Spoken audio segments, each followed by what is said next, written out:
बाळ, फ्रीजमधून श्रीखंड काढ ना. आम्ही पूर्वी घरीच बनवायचो श्रीखंड. त्याची चवच वेगळी होती. आता काय सगळं रेडीमेड.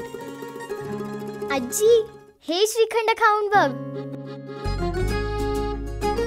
आज तुझ्या आईनं घरीच बनवलं की काय?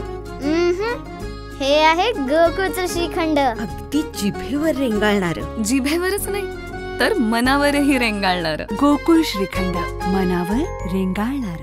डीकेटीच्या 9 विद्यार्थ्यांची कॉग्निझंट या नामांकित कंपनीत निवड. डीकेटीच्या 9 विद्यार्थ्यांची कॉग्निझंट या नामांकित कंपनीत कॅम्पसद्वारे प्लेसमेंट झाली आहे.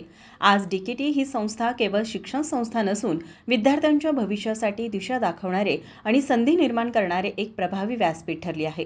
त्यामुळे डीकेटीच्या विद्यार्थ्यांचे प्लेसमेंट नामांकित कंपन्यांमध्ये होत आहेत. या कॅम्पस इंटरव्ह्यूमधून डीकेटीच्या कम्प्युटर विभागातून आदित्य पाटील, श्रीहरी जहागीरदार, प्रथम मुनोत, आर्या हजारे, प्रियांका माळी, आर्टिफिशियल इंटेलिजन्स विभागातून ऋतुजा कुराडे, आकांक्षा येड्रावे, पियुषा शिंदे व ENTC इंजिनिअरिंग विभागातून निधी कडाने अशा एकूण 9 विद्यार्थ्यांना कॉग्निझंट या इंडस्ट्रीमध्ये नोकरीची सुवर्ण संधी मिळाली.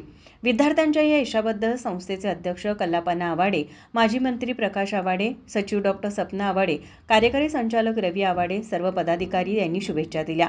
विद्यार्थ्यांना संस्थेच्या डायरेक्टर प्राध्यापक doctor LS Admute, deputy director doctor UJ Patil, विभाग प्रमुख doctor DV Kodavade, doctor SK Shirgave, doctor SA Patil, TPO प्राध्यापक GS जोशी यांचे मार्गदर्शन लाभले. माझा महाराष्ट्र न्यूज कोल्हापूर.